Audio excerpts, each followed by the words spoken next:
Right. All right. Hey. Good one. Okay. I think we can start our event today. Okay. Uh, Good afternoon and good morning to some of our speakers, and a very warm welcome to Puan Sharifah Zaida Nordisha Said Ibrahim, MOTSI President, Encik Muhammad Syarul Amir Zamri, Head of Project Management of the Future, Group Project Delivery Petronas, fellow speakers for our event today from Hexagon and Inside AWP, all the Petronas management, industry leaders and representatives, fellow colleagues, and ladies and gentlemen. We would like to welcome to everybody to the Joint Industry Collaboration webinar series of digital solutions and technical service. So for your information, this is our fifth event for the JIC, and today we are bringing the speakers to share the topic of the road to Project Twin, Carve the Path with Hexagon Smart Solutions. So hopefully we can listen and discover all the advantage of digitalizations and optimization within the construction operations by using the latest technology solutions in the construction as to be shared by Hexagon after this. So my name is Muhammad Izzuddin, GIC members from Petronas, and I'll be your MC for today's event. Okay, before we proceed, I would like to get all the participants to ensure that everybody stay awake, and then together with me, just please spam the love button. You can find on the top right of your MT. If you are feeling great, you can clap your hand as well. If you are having the bad day, you can put the sad smiley. So please, everybody, spam the love button, the clap buttons. Wow. So we are having now around 70 to 80 people. So welcome everybody to our program today. Okay, before we begin, allow me to brief you some of the ground rules for our event. First, kindly mute your microphone if you are not speaking. Second, just to ensure that if there is any question, kindly post your question in the chat box. Later on, our moderator and speaker will take note and then discuss during the Q&A sessions. And lastly, if you need a break, you can have your own break when necessary. All right. So, moving on, I'll be showing some of the quick guide of our agenda today. So now we are having the welcoming remark and a bit on ice breaking. So after that, we'll be having the safety moment and quality moment. We have two videos to be shared, and followed by contact setting by our result manager for the project management of the future, PMOF, Tuan Haji Firdaus Ahmad Shahabuddin. Next, I'll be passing over the session to our speakers for the sharing on the road to Project Twin, Carve the Path with Hexagon Smart Solutions. And during that session, there will be the Q&A. So everybody can post any question to all the speakers. And lastly, before we close our event, we are going to have a group photo sessions. All right, moving on. Let us start our event with a quick sharing and videos on the quality moment, followed by HSC moment. Over to you, Hakim.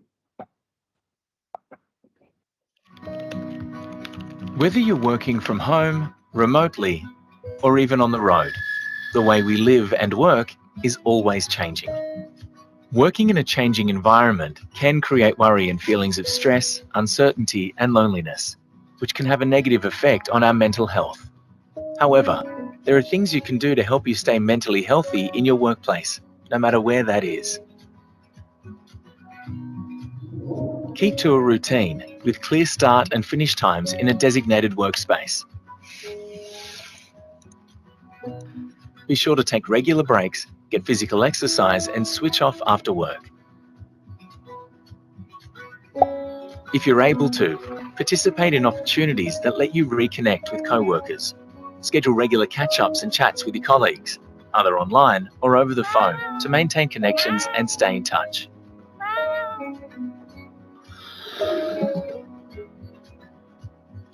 Always be on the lookout for signs that someone is struggling. Look for changes in communication and behaviour. Are they posting less? Are they answering your calls? Is there a change in their tone or language? And then trust your gut and check in with them. It's okay to say you're not okay.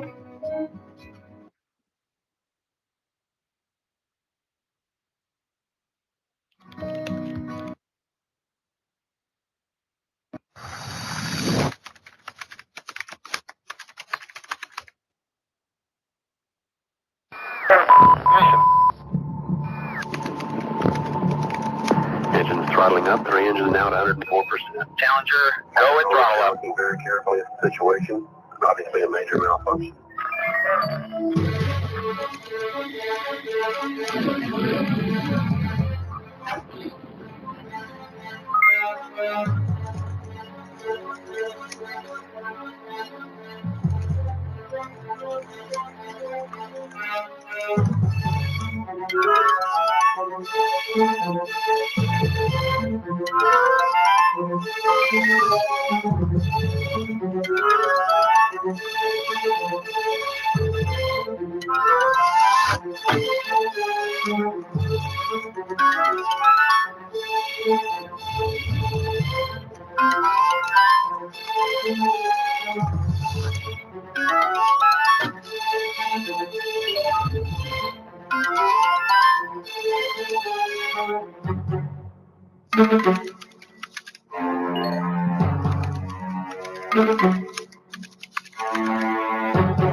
Nancy and I are pained to the core with the tragedy of the shuttle challenge. This is truly a national loss.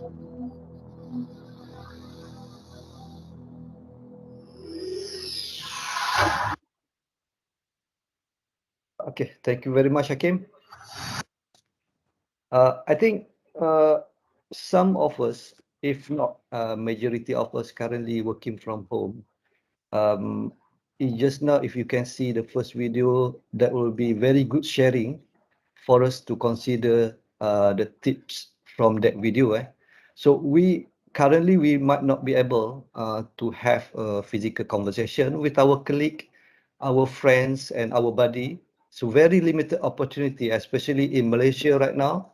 So please, we need to adapt a new way of releasing stress. You can refer again the tips from the video. And the most important, if you guys are having family, do spend time with them. I think that's the best way to release the stress and cure any stress that we are having right now. All right, moving on.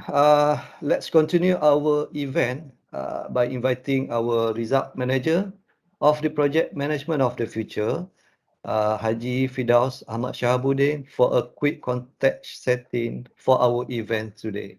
Please welcome. Terima kasih Izzuddin. Assalamualaikum and a very good afternoon to Puan Sharifah, President Moxie, Encik Syarul Ami, Head of Project Management of the Future, PMOF of Petronas, our distinguished guests and speakers, Rachel, Jeff, and Scott. Good to have you here. And first of all, I think I would like to congratulate everyone all the industry players, partners, engineering consultants, EPCC contractors for being here today. I think it's good to see 115 of us today to be here as part of the, if in Petronas now we call this retooling. I think with this all the digital technology coming in, and I think all of us need to enhance and relearn. And as I mentioned earlier, as part of project management of the future initiative, there will be a lot of capability building with regards to the new technology and also new way of working.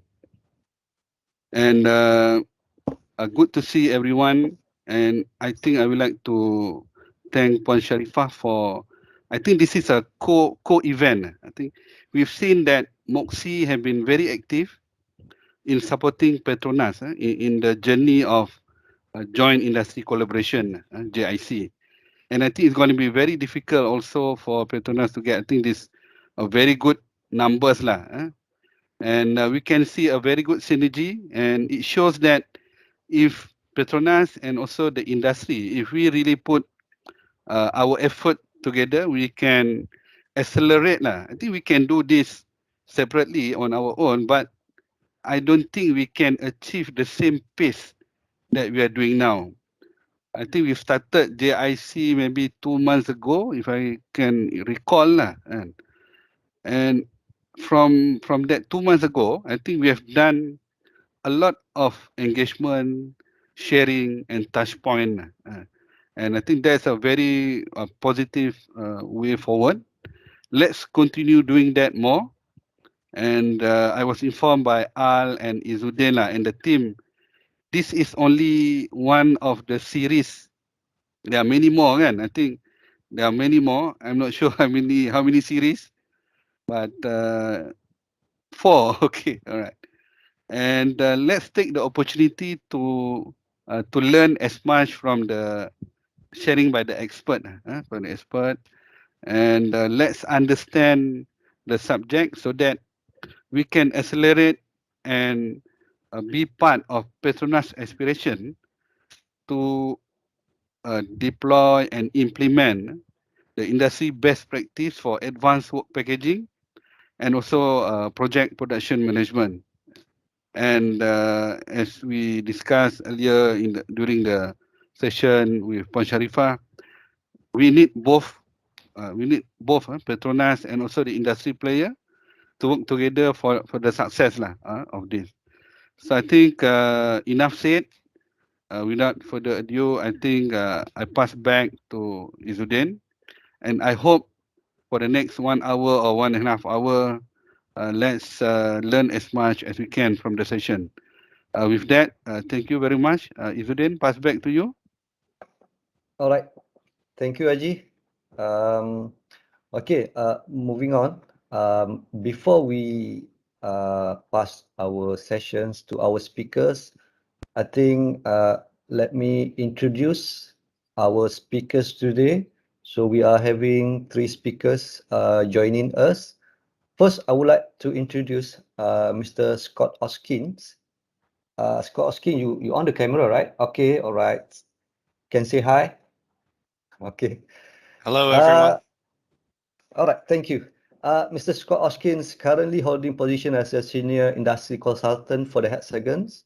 Graduated from the Purdue University in Bachelor of Science in Construction Management. Has more than 20 years of experience in project management and construction for the oil and gas industry. Okay. Next one, we have Mr. Jeff Ryans. All right. Morning. Oh, good afternoon. All right. Thank you, Mr. Jeff Ryans.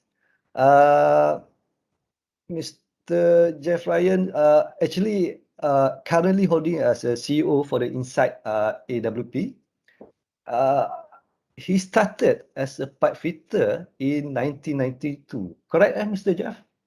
That's right. And we're coming up to 30 years now, which is a long time. Correct.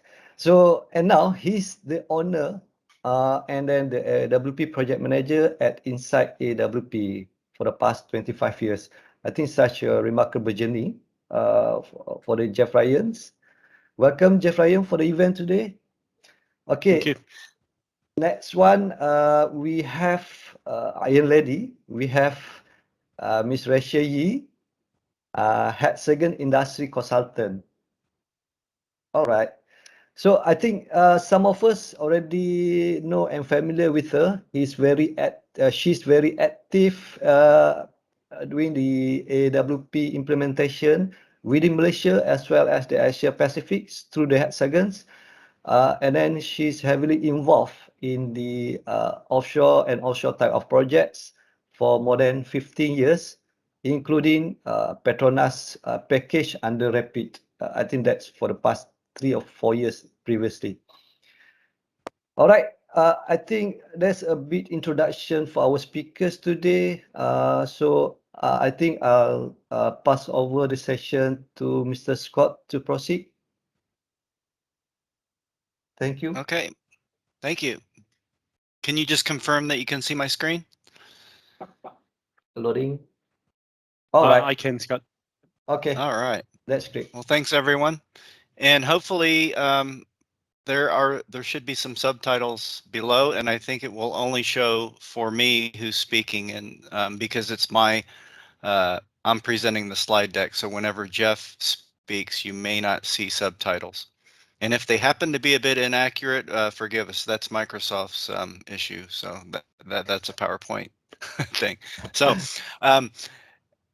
welcome everybody, and thanks for allowing us the opportunity to present here today. I see we have a large crowd. As just mentioned, my name's Scott Oskins. I'm with Hexagon.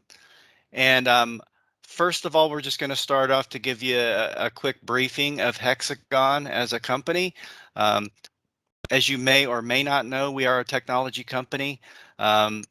We do spend a lot of effort in innovation. As you can see, quite a bit of efforts in R&D and emerging technologies, acquiring new technologies.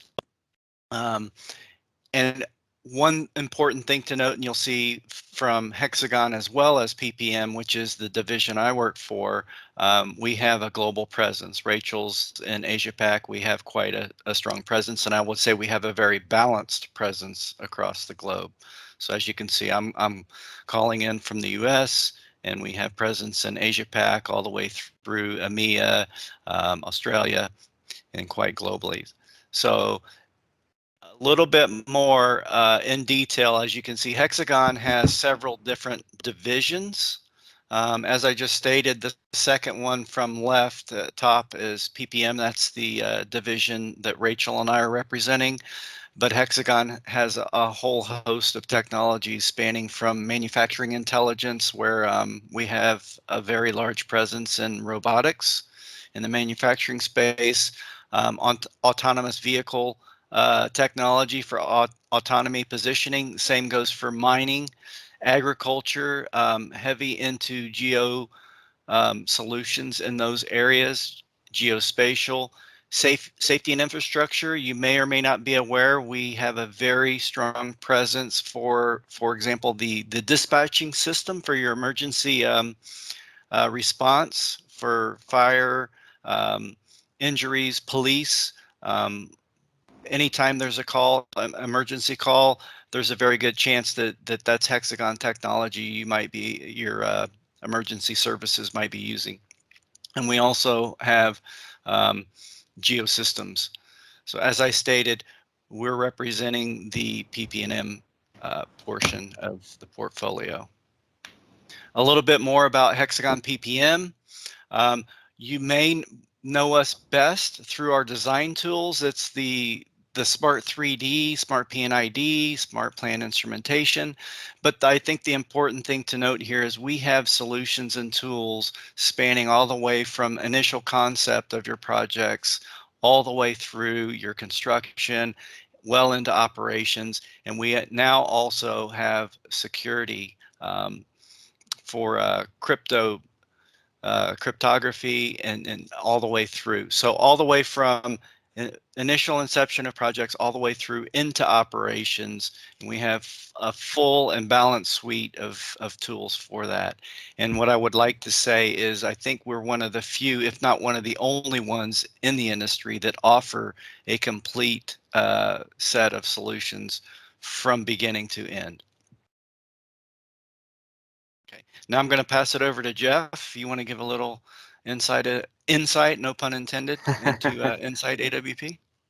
Good afternoon, Scott. So I wonder if, can you see my subtitles come up? I don't think you can, no. No, so you're right. It's only you that has the subtitles.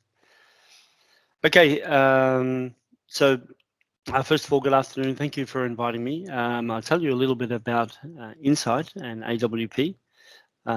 We got started in 2006. We now work globally. So we worked in 18 countries around the world, 60 mega projects over that time. We've got a small company. We've got a staff of about 30 people that work across those projects. And we specialize in supporting the development of AWP. So we work for organizations who want to apply AWP, and we help them get good at it. And that's essentially what we do. We do that through AWP implementation, information management that we're going to talk about today, through workforce planning, so the actual application of packaging in the field. And of course, we also help organizations just assess their existing program. Pop the next slide on there, please, Scott. Okay, so this is our vision for the next decade. So first of all, we recognize that AWP is an emerging, if you like, process. We are doing this all over the world, as Scott mentioned. You know that we live in a global environment now, so we want to make sure that we are supporting that, and we help people understand what AWP is. So we accept our leadership role in that area. We have a global footprint now, so we certainly intend to maintain that. We've worked in most every continent, so you know, it's important that we support the global adoption of AWP. One of the biggest issues that we have in the process of adapting any new process or any change to a process is change management, and that is just a constant learning field for us. So in the next 10 years, we want to get really good at that.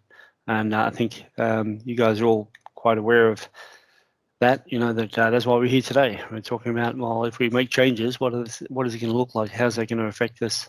How can we make the most of that? So anyway, so I guess we want to be aware that change management is a big part of how we are going to be successful. We are not technology providers. We don't have software, but we use software, and we really like people who make good software that we can use, like Hexagon.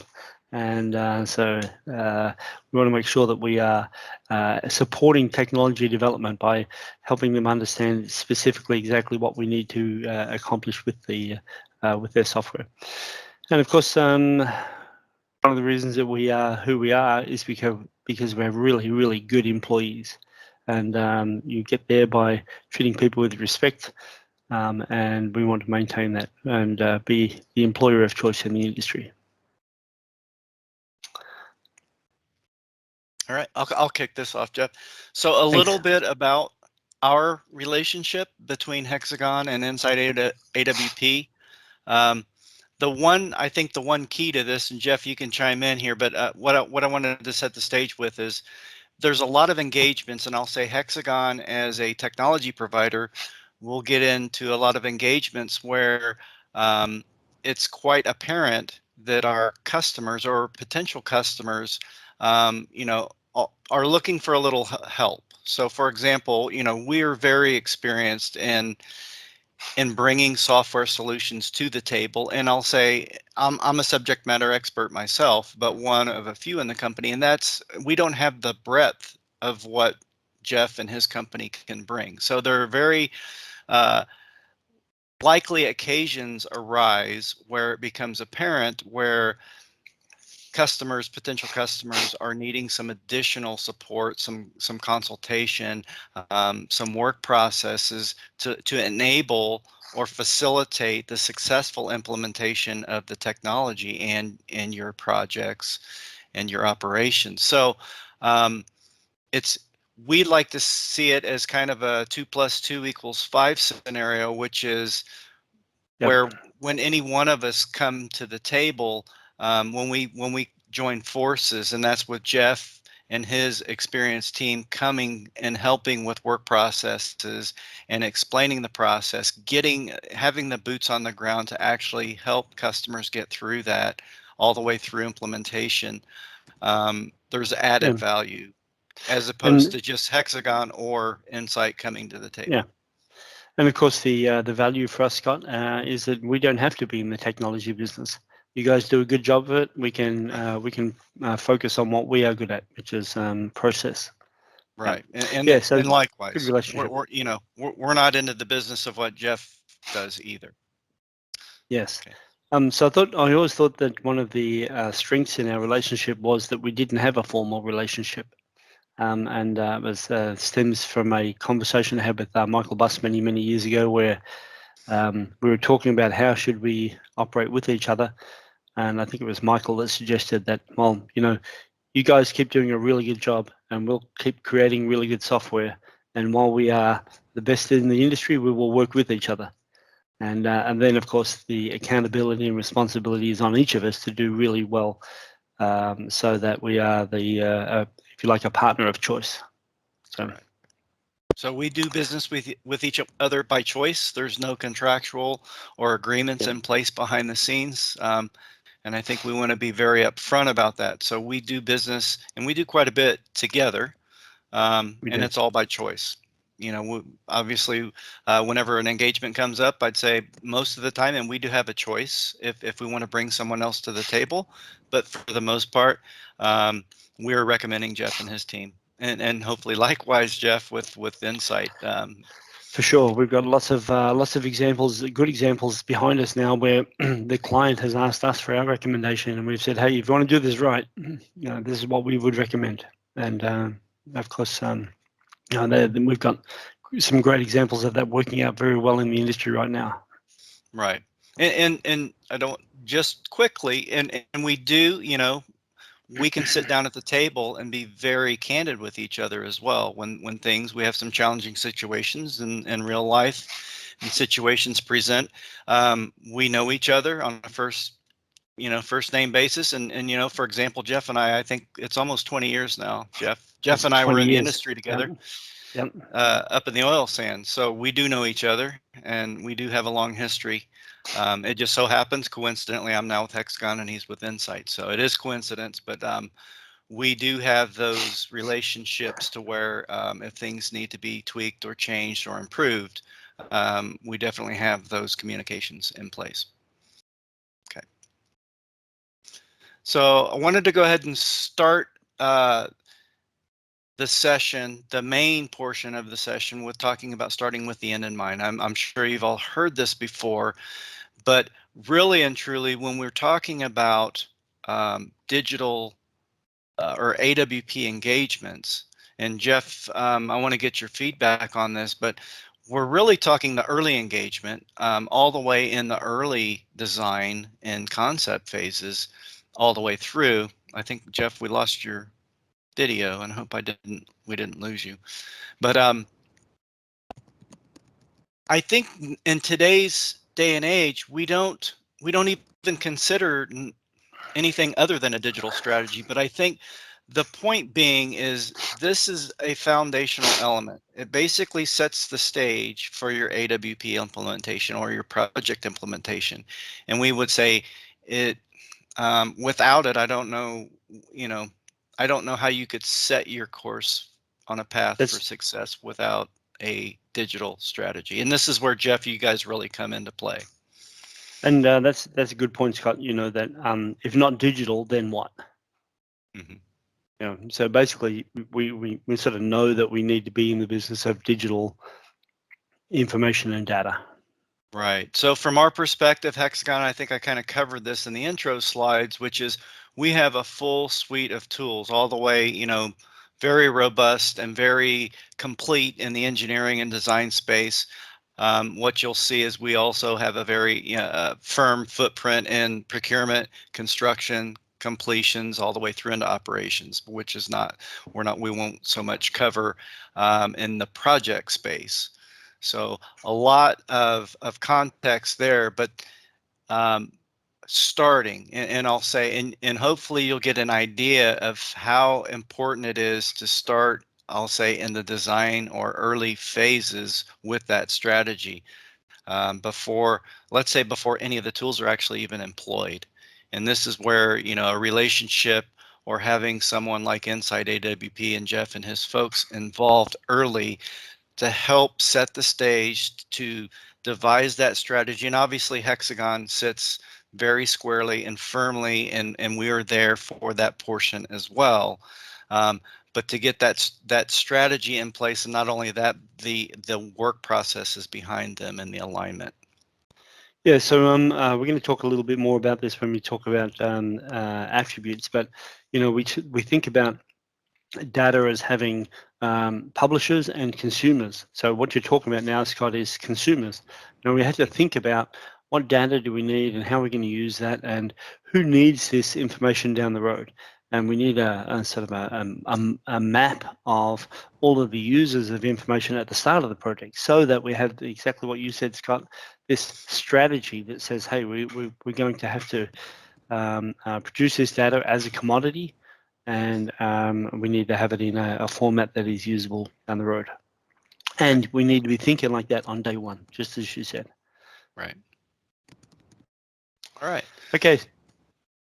So let me talk about some of the processes that we use to get there. So we're going to talk mainly digital today because we're talking about the digital twin, or the end game, if you like, all of the process of organizing our data to get there. But behind the data, we also have processes that enable that.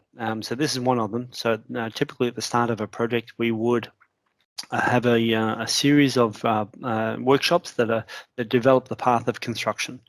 And essentially this is what our construction guys call construction in heaven, where we lock our construction guys in a room for a couple of days or a week, and we say, okay, tell me the way that you would build this if you could. And they come up with a series of sequence of events that says, okay, if we could do whatever we wanted, this is how we would do it. Then we take that to engineering and procurement, and we say, is there any reason why we can't do this? And then, of course, we walk through the issues of, this equipment is going to arrive on this date, or this engineering won't be ready till this date. And then we start to try to hold that ground as much as we can. So we try to hold that path of construction, or the construction in heaven model, and we hold on to that as long as we can. And then we shape engineering and procurement so that it supports this logic of the very best way to build the project. So this is a fundamental foundation that we use to create what looks good in a project. So we have this sort of a backbone of a process that shows that this would be the ideal way to build it. Now that gives us the infrastructure to start thinking about digital data, which is what we're talking about today. So if you can hit the next slide there for me, Scott. So the very next thing is that we start to talk about, as I said, publishers and consumers. Now this is just one little sheet of this page. This would be maybe 10 times bigger than what we're seeing here on the screen. But just to give you an idea, it's quite simple. We have all of the commodities across the top. We have all of the conditions down the side, and we basically go to the consumers of data. So we talk to operations, we talk to turnover, we talk to QC, we talk to shipping, construction. We talk to all of the people that are going to use that information later in the project, and we say, what do you need to know? What do you need to know about each of these elements, or about each of these commodities? We build up this map of what we need, and then we push it back into this sheet, which is, okay, now where are we going to get that from? So this becomes our data attribute map. and the foundation for digital data. And then, of course, once you've decided, hey, I want this information about this commodity, then you can say, okay, so what's that going to look like? Is it going to be 6 digits, going to have a dash in it? We're going to use alphanumeric, or you can start to have those conversations. And then, of course, we end up with this sort of a big roadmap of the data, where it's going to come from, and who's going to use it. So Jeff, just real quick, very important to assume, I should say, this is a very critical document or piece of work that really, this is the basis of mapping out the, I'll say, the bloodline in those digital threads of what the project requires. Yes. Correct? Yep. And it's a yeah, certainly is a cornerstone. Right. So let me just quickly just talk about the strategy behind this as well. It is also saying we have publishers and we have consumers. So we have like customers. So the people who use this data, so construction, that's the customer.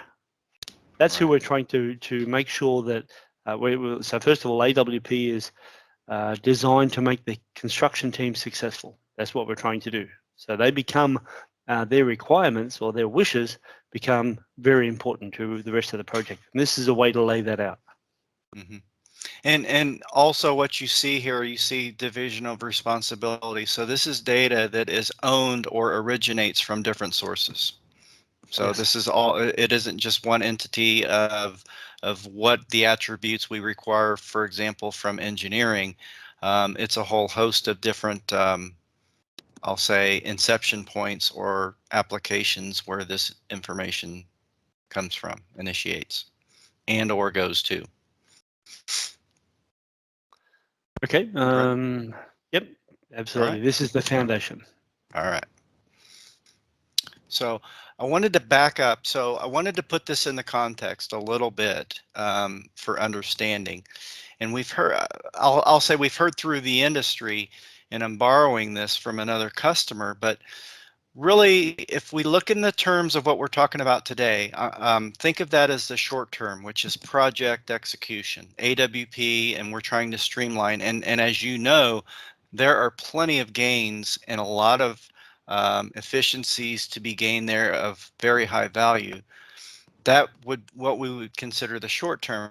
The longer term, let's look at it as the owner operator, the Patronus, for example, in this case, where what are they looking for? What is the owner operator looking for their asset after the project is built for the next, 20, 30, 40, 50 years even? And what we're seeing today is really what they're looking for to move forward that brings high value is that digital twin. So digital twin being for reliability and all of the information being digital, and they can move forward with that with, hopefully Hexagon technologies, but to leverage information for predictability, for maintenance, for future capital projects, whatever it might be. What I'd like to say is what we are doing and what we're talking about today in the short term for project execution and the digital strategy really is the foundational laying the groundwork for that digital twin. So Hey, I'll give you a good example of that, Scott. yeah. I know that when we are applying this or talking to this point around the world with people, we talk about offshore rigs, and that in the next 10 or 20 years, we're not going to have people on rigs. We're not going to have people offshore. We're going to have a digital twin that gets run from the home office. But you can only go there if you've got this long-term thinking. So exactly what you're saying is right. That you've got to be thinking like, what's the future of operations going to look like? And it's not going to be people running around with wrenches. It's going to be a 3D virtual environment. Right. So as much as we might think our prize is in the projects world, and it's a large one, we're looking for those efficiencies for project execution. We also must back up and look at the other larger value, which is what our owners are really looking for, which is to roll that in and create that momentum and basically help build that digital twin that they can use for decades beyond the end of a project. So, and like you said, Jeff, the technologies is going to be where that digital twin is really going to propel things in the future with less labor and hands-on, whether it's offshore rigs, whether you're employing technologies for even more remote operating facilities, for example, where you may have some key personnel or experienced personnel that don't necessarily need to be there on premise full time, Yep. like Yep. they might be today. So, Yep. Which is keeping people out of harm's way as well. Correct. So, we talk about it in the context of efficiency. Everyone equates that to money and time, but obviously, as you all know, and you started the session with safety and quality moments, it directly impacts safety and quality, which is what Jeff's speaking to about what this can be for the future. So I just wanted to really put things into context for what we're talking about today. Okay. Yeah. So go ahead, So Jeff. the other thing I would like to just add to that, Scott, because thank you for jogging my thoughts. But of course the digital or the attribute plan that we put out, when we have gone to operations with that attribute plan and said, hey, what do you guys need? They looked at our attributes and said, that's what we need. That's all the information that will allow us to live in a world where we operate from a digital twin. So what we talk about short term of, hey, we need all this data so that we can construct and procure and turn it over, that's really, really close to what they need for operations. So it's sort of one and the same. Right. Okay. So we're gonna go back to the project world here. So this is just to give a depiction of what is somewhat today's reality and the norm for today. And as you can see, this is just a depiction of different departments that make up a construction organization or a project organization. And for the most part, even though all have their own applications and Hexagon has those supporting applications, in most cases, the reality today is that information is very disparate. And I'll say even in the best of cases. So I want to give an example from my past in the industry as a construction manager, that even someone at a construction manager, even project manager, I want to pose this to you. So for example, whether you have SAP or you have P6 scheduling for project controls, you may have a turnover and completions system, smart plant materials for materials management, and your procurement system.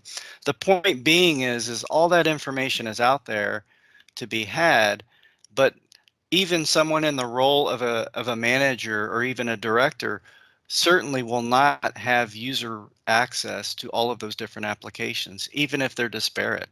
The chances are that B as a construction manager is going to have any sort of user rights in a materials management system is not very good. So my point being is, even though even in the best of cases where you might possibly have good communication between your tools, having your personnel having access to all that information is not very high.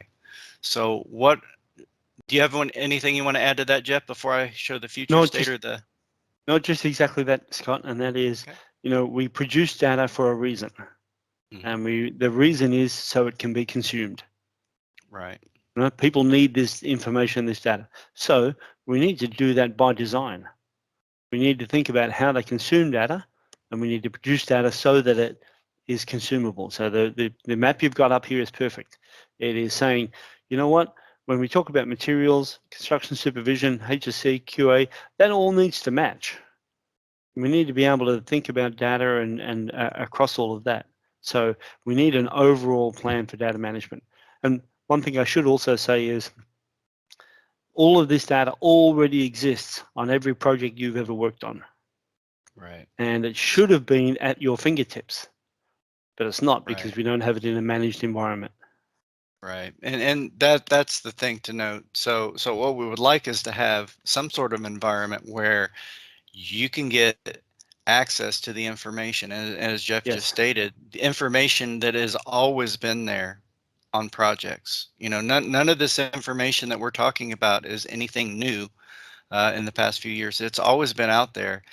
It's all the problem or the challenge has been getting it to the users in a feasible manner, in a timely manner, to when they need to make decisions. And I'll say that's always been the challenge. And I came up through the ranks, through the field engineering ranks, and when you're bombarded with challenges and changes and all of these conditions every day, the challenge isn't that you can't get your hands on the information. It's the problem is you cannot get your hands on the information quick enough because you have to make a decision and move on. You don't have the choice. And in a lot of cases, what defines success and failure is your capability to access that information that you're looking for in a timely and efficient fashion. And that's been the problem.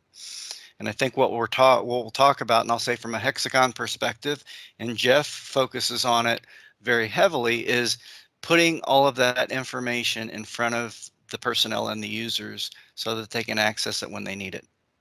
Now having them make proper decisions, you know, that's up to the users and the consumers, but we can certainly get the information to them. Yeah, and that's essentially what data does, is it creates an environment where the end user can make an informed decision. Right. This is, I know this is true. I know this is all the material we have, and now I can plan to build plans based on what I know I have, not what I think might be there or what should be there.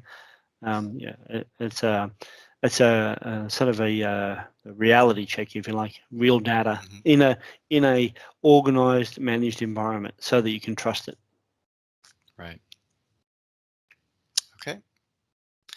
So I'm going to spend a few minutes here, Jeff, and feel free to chime in because you're familiar with our tools, most definitely. Yep. Is just walking through a few of, I'll say, Hexagon's primary tools that are involved in the AWP space and what we're talking about today. And I'll start with, I'll say, our AWP flagship, which is Smart Construction. We have a whole host of functionality. I will say this tool is architected more for your construction planners, work-based planners, that is more AWP based. With focus on work package creation, I would say in specific the installation work packages, or the IWPs as we call it. We focus on bringing forward the information that planners need, that being man-hour content applied or propagated across objects or components for your project. We have an integrated material visibility with our smart materials. We also have generic APIs or plugins, but we spend a lot of time to make sure the construction planners and users have up-to-date, real-time access and material visibility. We also have a very, I'll say, industry-leading constraint management system that comes with full workflows behind it, and it is at the component level and well beyond the work package level. We also enable construction progress to be booked as the packages and as the work is executed and completed. There's 4D animation capabilities for that, for the planners to basically run scenarios and sequencing of work installation, and that's within one discipline and potentially multiple disciplines included. Detailed schedule look-aheads, and we also have a mobile app that supports specific workflows and functionalities, such as applying or allowing, enabling field users or supervisors access to the IWPs in a digital fashion, and also being able to book progress or two, to name a few of the functionalities. So just to give a quick overview of how we see smart construction. When we apply this on a project, first of all, it takes a lot of work to get the data to the point where it is synchronized. So that's the biggest pile of work. So the software works, but getting the data synchronized is a lot of work, because we haven't had to do that before. But when we do get it there, if anybody on the project has a question, they go to somebody who has that software, and most everything you need to know can be answered because all of that data has been pulled into one place, and it is understandable. So it's a very powerful center for data, or a data warehouse when we get it functioning. Right. Yeah. So that would be one thing that I would add is, you know, like I mentioned, it's really architected, and it was originally conceived for those work-face planners and construction planners. But once you see what it does, and it integrates all of the different sources of data, and what I would say, what you didn't hear in here is that we also integrate P6 schedule at the CWP level, at a level 3. Once you see all of that information into, let's call it an information hub, the value for, I'll say, most every other role across your project, from field engineers to construction management to QA QC to you name it, cost engineers, just having access to all of that information in one source is invaluable. So it goes well beyond just a construction planner as far as the value it brings.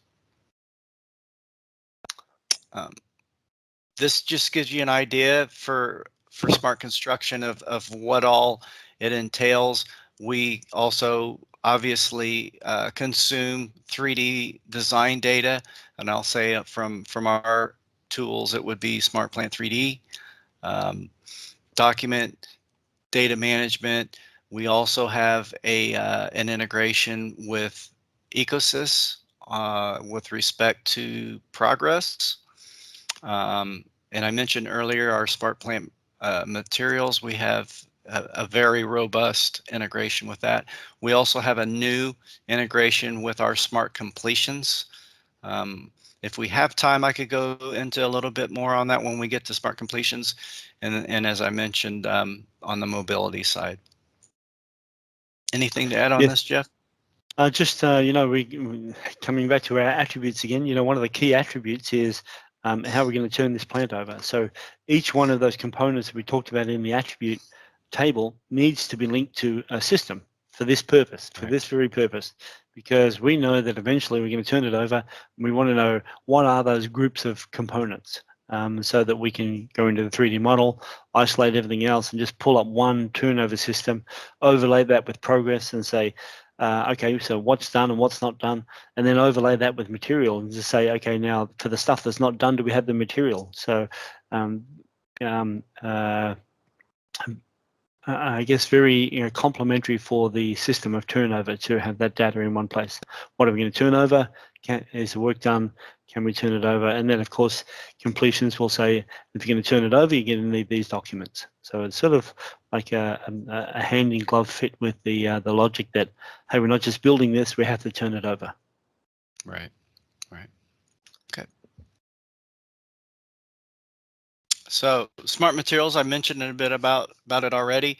The thing to note about smart materials is it is a complete procurement solution, is how I would pose it, all the way from interfacing with your design tools and incorporate or importing in all of the requisition information at the component level into your system, all the way through to creating requisitions, creating purchase orders, tracking all of that material through your logistics cycle, all the way to site receiving, and then a full complement of materials management, from receiving to warehousing information. We also have mobile scan RFID technology that we can couple with that. Also Bluetooth technology, which was Blue Cats, by the way, that we can couple with that. I'm getting tongue twisted. That we can use with that for your material tracking, and then all the way through until it's issued to the end user to be installed. So from beginning to end, it's a full solution, and I'd say it is industry leading and maybe even industry dominant. And the important note, I'll stress it again, is we've spent a lot of time with our integration with between smart construction and smart materials, because we know that is probably one of the most, if not the most important integration or piece of information that you want to see from a construction standpoint. If you don't have the material, you're not going to do anything. You're not going to be able to build it. So we've done a lot with that one. Smart completions, Jeff, I was holding off on what you were mentioning about that a few slides ago, but I'm going to mention it here. Yep. Is very recently, within the last release of Smart Construction, we did the first integration with our smart completions. And that is basically taking systemized information from smart completions as it's attributed to assets and tags, and we can pull that into Smart Construction via APIs automatically. So we have the capability in Smart Construction to overlay and view and filter by systems, subsystems, test packs, and loops. So hopefully early in the project, if it's done early enough, we have the capability to see those systems, that information in Smart Construction as the packages are being planned, and the priorities. So you can pull that information forward and give the construction planners and the construction personnel the information they need to be able to see with the end in mind. When we talk about the end in mind, that's bringing that information in. Yeah, it's all about the consumers. What do they need, and how do we give it to them in a fashion that allows them to use it? Yep. Right. And if I could say just a bit more about our smart completions, they are there's a lot of wizards to very quickly and easily configure your completions setup. That goes from associating your ITRs or your QC forms by type. You can select by groupings of certain types of instruments, for example, or certain types of equipment that it will auto associate with certain QC forms or ITRs or your test records. So that's, and the same thing goes for setting up your turnover system dossiers, what traditionally is in the big white binders, now is all created digitally. And there's wizards for that as well, and templates that you can basically, once that is set up and you set the parameters for what you want as far as the contents in your turnover books or your turnover dossiers, you have a wizard, and then it will auto populate and it will auto fill those as the work is being completed and signed off. So very slick.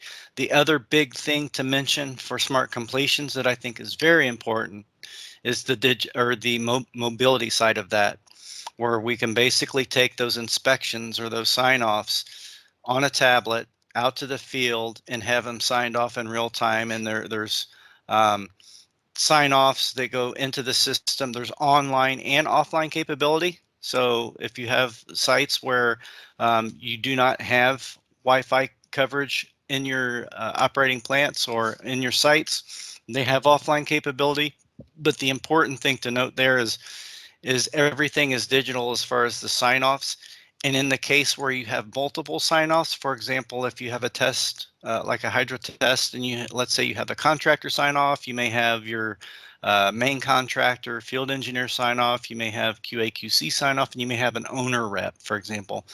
They also have a PIN code where you can basically pass one tablet around, and by punching in a PIN code, grant other signatories access to sign off on one tablet. So, and that's a very good slick. example of the power of using digital data. So you imagine trying to do that with a piece of paper, Right. because that's how it's done today. So you basically got to track all those people down, and you got to employ somebody to carry that piece of paper around, get all those Right. signatures. Hopefully, don't lose it when you've got all the signatures. Right. Just a nightmare of complication, which is the way we do business now. So yeah, huge argument for a very strong argument for making that digital. Right. And if it's not lost, it's the lag time between when it actually gets Yes. submitted, Yeah. and then you also have an additional resource that has to key it into the system. Yeah. And then, All right. of course, informing everybody that it has been signed, and now you can go Correct. to the next step. Yeah. All sorts of difficulty. So we've covered a lot of this already. they have visualization, but a lot of this is what you're seeing here is a lot of the visualization you'll get from Smart Construction that's pulled in from Smart Completions on a site. Lastly, we have what we call our Hexagon SDX, which is our digital twin solution. And that basically has capabilities of integrating or pulling in all of your data with the end in mind, which is moving that on down the road for our eventually the operations resources, but a whole host and basically consuming all of the data with the purpose of having the owners or that customer having access to that information. So very powerful tool for the digital twin and the digital threads.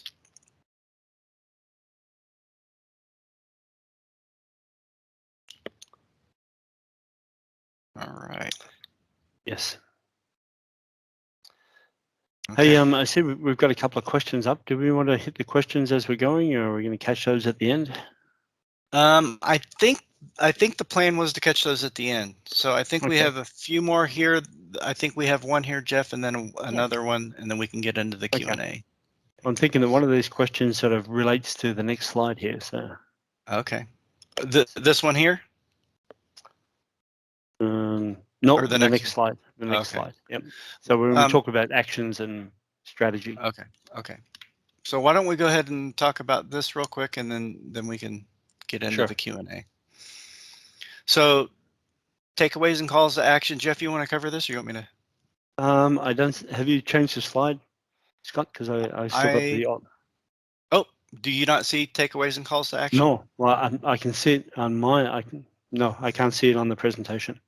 Rachel, can you see a different slide?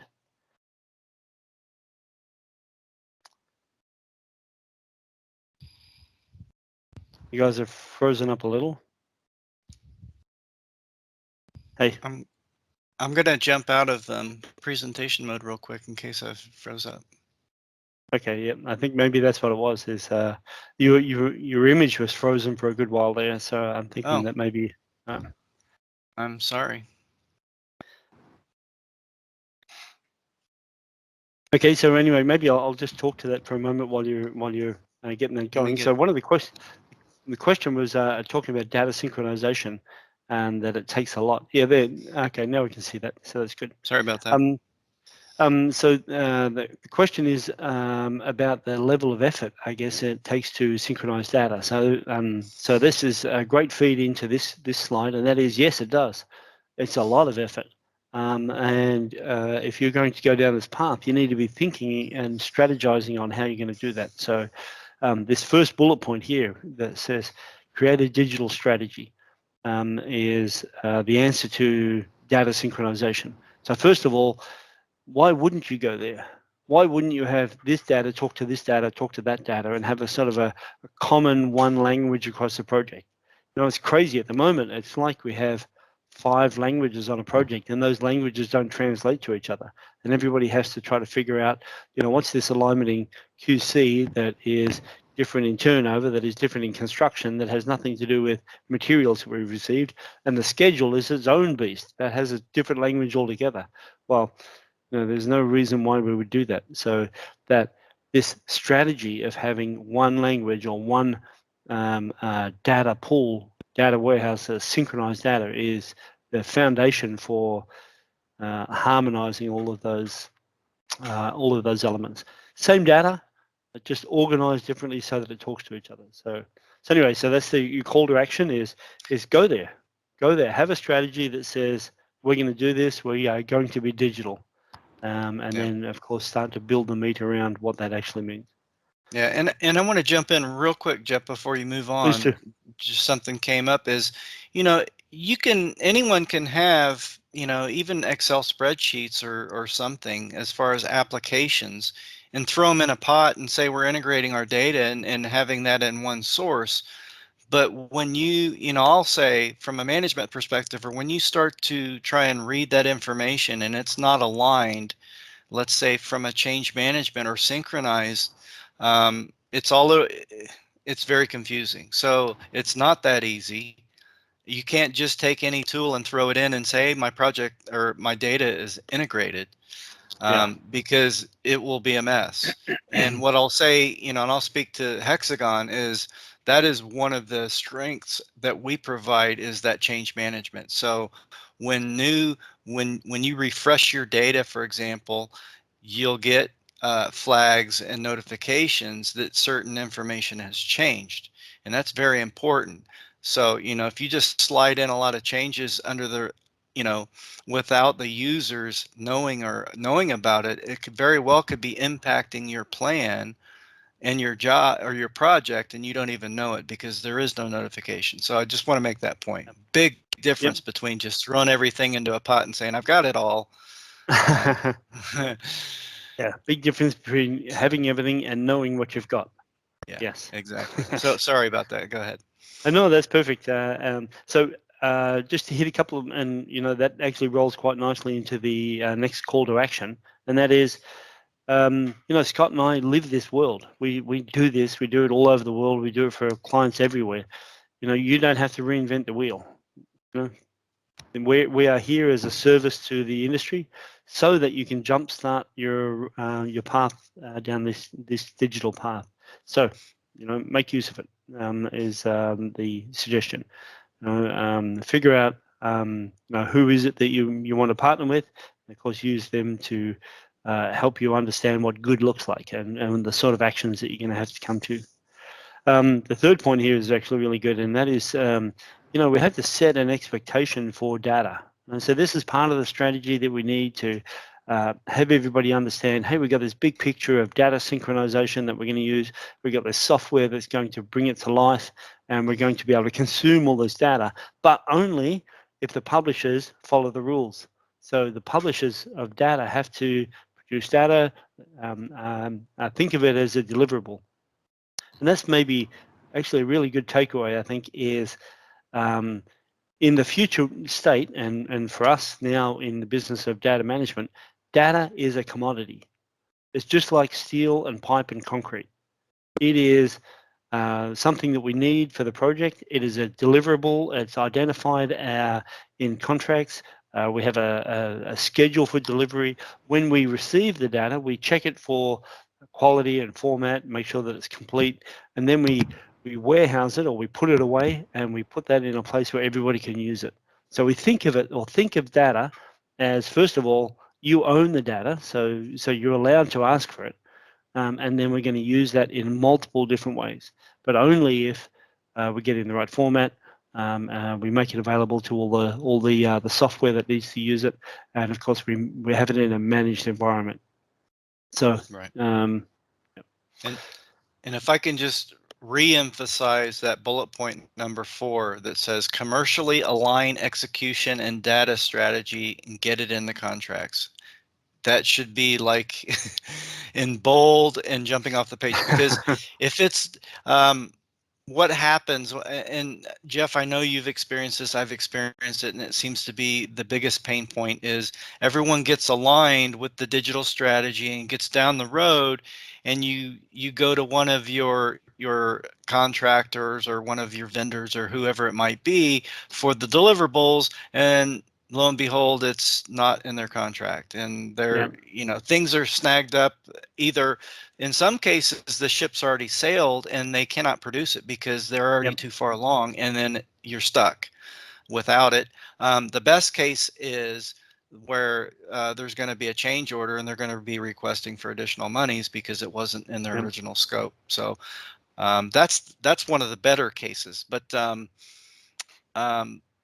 think you all will agree and know that the commercial drivers dictate and drive personal behavior and contractor behavior. So if you don't get it in the contracts, you're going to have a very difficult time, to put it lightly.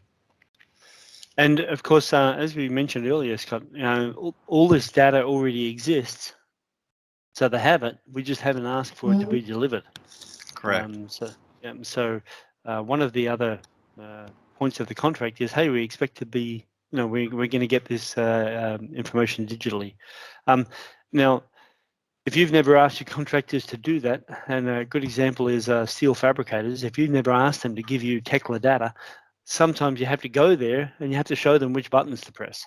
Right. So you can expect that you have to sort of facilitate this as well. You can't just put it in the contract and then beat people up with the contract. You need to be the coach, right? And sometimes get in there and show them, okay, this is how to do it. This is what I mean. This is what it looks like. This is how you extract it. This is how you send it. And try to facilitate this process of getting data. Right. Okay. But most importantly, of course, comes all the way back to that cornerstone of have a plan. And that's what that list of attributes is about. All right. And then the last point here, if not digital, then what? Really, we're gonna keep using paper and pen and run around on projects and somehow think that is economical, right? Or that we're managing. We're not. And of course, the other, if you like, the other influence on us going digital is everybody else is going digital. Look at every single other industry. Pick up your phone and look at any app on your phone. Any app. That information, that app is only available because of digital data. So, for us to stay in a different world where we're working on hard copy paper is just not acceptable. And it's not going to be acceptable for much longer. We have to get to the point where we think of data as a commodity, a deliverable, and as a consumable. That's what apps are. They take a pile of data and they make it consumable and they bring it down to something that is meaningful to us. Right. Sorry, get off my soapbox now. No, that's all right. You're good. And with that, I think we are ready. Rachel, did you want me to hand the ball over to you? No, I seems like having some problem on seeing your share screen. So probably you just need to run through for me, just a couple of slides so that we can quickly move into Q&A. I see there's a lot of questions in the chat box. So I just want to quickly make the summary, then get the chance to answer those questions as posted. Are you not seeing my Yeah, screen now I at can all, see or- your screen. Yeah, I Okay, can see your screen sorry. now. Right, just wanted to make a summary. So like fully agree based on what Scott and Jeff have discussed just now. I personally being involved in a lot of the discussions, either with the local EPC or even with owner, that we have a lot of discussions around this topic. I think it's not about AWP sometimes, right? Because it is really about changing the way of we working today in order to get better. And just happened to be AWP really have a proven concept where it works, just like what Jeff said, it works. And I think the first thing is, really make the first steps. A lot of us probably will need to think about start with, and that is a lot of things that I need to put in place, and only I can start. But I would say it is a journey. As long as you take a first step, you set your goal clear, then it is the way to go. Yeah. And if we, Scott, if you can help me to really show the slide that what the route to success or the key to success. It's basically just tell you that, yeah, first of all, let's set the goal. But before that, right, what is the realistic goal for us to achieve? It's not like something depending on the AWP maturity level, for example. It is the basis for us to really make a realistic goal. And the buy-in from the management telling you that, okay, let's move together to that goal and why we should do that. So I think the reason behind it is also important to get all the team member works towards that. It's just not an instruction, for example, from an owner putting in the contract, telling the EPC today that, hey, you guys, you need to deliver using the AWP. That's not going to work because it have to be buy-in there so that everyone have a clear understanding why should we do this, and set a realistic goal based on your maturity level today and be practical. And of course, like just now, we touched a base about change management. So whenever that we want to get some work practice to change, that is a change management process in place. But as long as we need to be persistent and be patient, working with the rest of the team member to make it work, I think this is really moving into the right directions. So I do appreciate what Petronas is doing today, like pulling everyone together, form this committee, get everyone into one section, learn from each other, as well as pose questions that they might have doubt to further convince them, like what exactly what support they can get out from the industry, from technology provider, from the consultant, in order for them to begin the journey and walk along with them throughout the whole journey. So that's the summary that I'm trying to make before we move into Q&A. I think now it's time for us. Yep. Let me just add to that point, yeah. Rachel, just quickly. Sure. The reason that we're here today and that we're talking about AWP is because of collaboration. So what Petronas are doing is the foundation to make this work. So coming together. So this is collective wisdom. And that is so important, so important. Yeah. And I have one thing to add to that, Rachel. Points 2 and 3, set realistic goals and be practical. And let's think back to the smart construction. And I would say this to the audience. If that seems a bit overwhelming to be pulling in schedule, materials information, project controls information, engineering data, all of that, be realistic. Start, for example, start with materials or start with a portion of it. You don't have to have everything. It helps, or, it's nice, but start with something a little bit more practical and you can build from there. So don't just feel overwhelmed and walk away that, hey, I can't go there. You can back up, you can still make progress. It can still be good if you have some of that information and go from there. Right. Except the last perfect. Yes. It doesn't have to be perfect for you to start moving and see the improvement. Mm-hmm. All right. All right, Scott, maybe we go to the next section, which is Q&A. I see there's a lot of questions. I will try to pass over to you guys one by one. I think we should start from the first questions.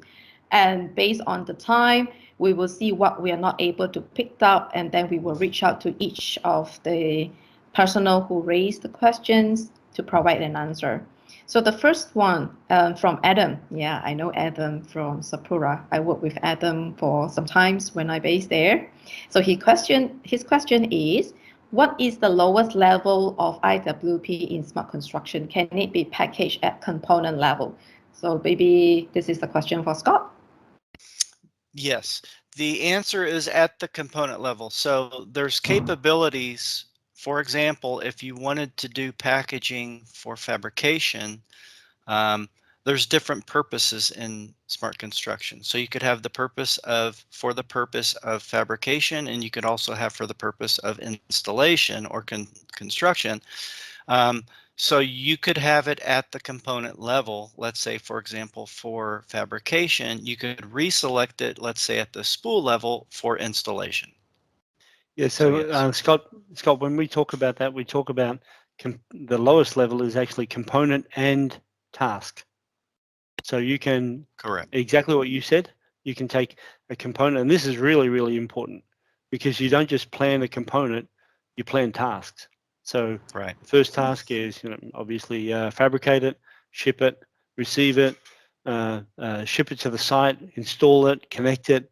These are all different planning tasks. So it's important that the software allows us to plan the tasks. Right. So task could also be the equivalent of your rules of credit. Yes, exactly. Individual rules of credit. Yep. So component and rules of credit. I hope that answered his question. Yeah. Or else, Adam, please feel free to reach out to us. We have further discussion on that. And the second question, I think Jeff has answered, is about data synchronization. I think you have answered it in advance before this. Yep, and I guess I would just ask the user if have we answered it correctly? Is there any other elements of data synchronization that we should touch on? Yeah, we can wait for Mr. Tay Chiak Singh to respond if that is. So let me throw in one critical component that we actually didn't talk about today, Scott, that we should have, is that the work breakdown structure is the foundation for synchronization. Yep. And you need a work breakdown structure that covers all of the aspects of a project.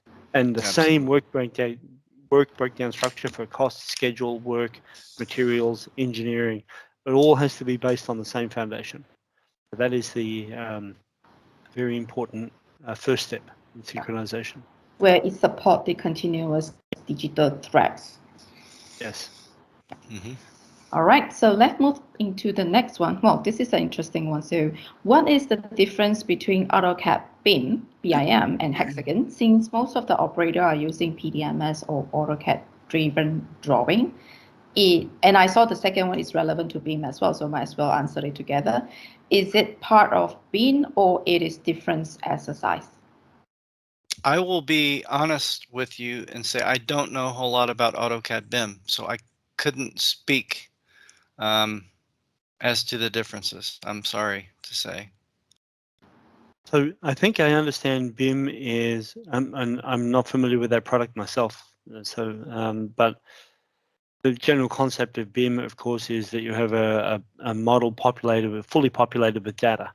And I know in my research, and I know people are very big on BIM, I've never seen a BIM model that is populated at the same level of data integration that we have. I was going to say the same thing. Without knowing AutoCAD BIM as a product, as a whole, the experience with BIM in that world is they don't have near as many attributes and near as much data behind their model as what we have in, and it's not just Hexagon. It's with, I'll say, the oil and gas industry. The 3D design and modeling is far more mature and is far more data rich as compared to BIM. And of course, the reason that it is that way is because we design it for the end user. So BIM is about, hey, let's just get this fully populated model. It doesn't then go and say, and this is how you use it. This is who's going to consume it, or this is what we're going to do with it. That's not part of the BIM world. So part of our AWP world is we are fully populating the model with all of these attributes because we want to build packages, we want to figure out what turnover systems are, we want to manage materials because of the end user, if you like, which is the theme of today. You know, hey, why are we doing this? Well, ultimately, we're doing this to create a digital twin. We're thinking about or focusing on the way that we use data or the way that we consume data. Right. All right. I think we just take one more. How do you integrate schedule of system or subsystem from primary physics to smart completions? Will it show a skyline or a timeline on smart completion? And how do you populate data from ITR test bed to smart completion?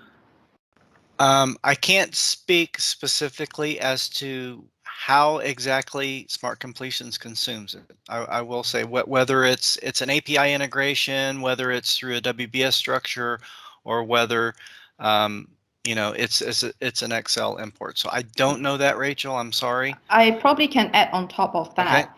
Okay. Seems I work a little bit on smart completion. Right. Yeah, you're right, Scott. Basically, you use API or you can use Excel loading to import the P6 schedule into smart completion, acceptably right. And in terms of system, subsystem, tab registration, including all the attributes, in fact, we can bring it from our design tool. And currently, we have integrations directly with the 2D design, especially you are using PNID to do your system declination. This is where you bring in all the system and subsystem together with the tech intelligently. And with that, you're able to assign the the timeline based on the system or subsystem to each of it, and it can automatically group. And if let's say we'll talk about ITR assignment, we have rule-based because of the attributes that you brought over from the intelligent design tools. Basically, you have all the discipline type of equipment, and you can basically set a rule, which stage is that belong to pre-com, or it is belong to commissioning, or it is ready for startup and everything. We have the rules to help you to auto assign this ITR to respective tag based on the stage that you have set. Right. So this is how form your task package ultimately in very high level. Of course, if you're interested in it, feel free to reach out to us. We can provide more detail on that.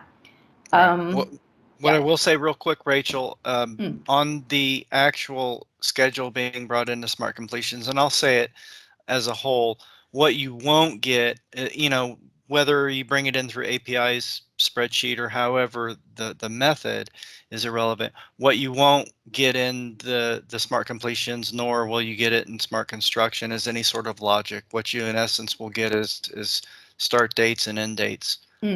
Completion dates, and no logic in between, so you won't see anything move. If you see, you would have to basically re-import or refresh your schedule. So that's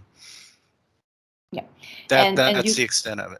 Right, and you guys talked about the collaborations between construction and completion, and this is where when you start to move from your area-based construction into a system-based completion, we give you an overview on where exactly you should focus in order to stay aligned with your commissioning sequence. Absolutely. So it's given your construction insight into the turnover sequence, which they don't always have. And I will say today it's quite normal. I would say, Jeff, jump in, is that I would say it's very common that your construction planners are building work packages area-based and with very little regard to your system turnover sequence. So in essence, sometimes they may be missing the mark on accommodating your system priorities. Well, of course, absolutely true. But I also endorse that. We don't build by system, because that would take us twice as long. However, because you are in a 3D environment and you can look at things by system or by area, you can slice and dice that any way you want. So, which is a very powerful tool as well. So we can build by area, which is the smart way to build, and we can look at it to see, hey, are we progressing nicely towards systems, or do we need to change our strategy a little bit? So you don't have to have a strategy one way or the other. So the other advantage that we see in practical application is, that we used to have a process where we said, okay, 70% we're going to switch to systems, and everybody stops building bulk, and then we start building systems. Well, that was because we couldn't see the individual systems, but because we're in this environment where we can look at an individual system and say, okay, this one's near completion, then what we do is we switch to system construction by system. So we're still building in bulks on the rest of the project, but we switch to system construction on this one system. So it's very efficient as well, because we've got this way to look at components being either in an area or in the system. In fact, we still have questions about smart construction and completion, but I guess we are used up most of our time and left a very little one for Inje Izudin to do the closing. Apologize on that. We will take the rest of the questions offline. Yep, I think thanks a lot all the speakers today for such an interesting sharing. I think that there are a couple more questions that we still need to address. Perhaps we'll be sharing those answers offline. Okay, Rachel? Yes, for sure. All right, so we'll take note on the question, and thank you everybody for the question and your time to listen to these sharings today. I hope that all of us got a deeper understanding and then more informations on the tool that being shared by Hexagons, and then hopefully in the future we have more clear way and path on how we are going to implement AWP in our future projects. So thank you very much for all the participations today. I think we are already at 4:30. Before we end the session, can we have a quick photo session with all the participants or not? Hopefully everybody can switch on the camera. Hakim and Alia boleh screenshot Okay. Alright. So, okay. Hakim boleh screenshot. All right. Okay. Thank you very much. We hope that we are going to see you guys again in future. For your information, there will be another sessions incoming for this month.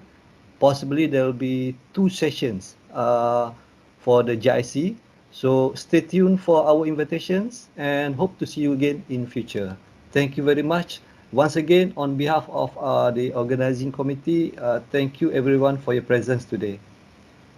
With that, I end my duty as a master ceremony with wabillahi taufiq wal hidayah. Wassalamualaikum warahmatullahi taala wabarakatuh. Thank you very much. Thank you. Bye bye. thank Thank you. you. Appreciate you can fill up the feedback form. Yeah, Thank correct. you.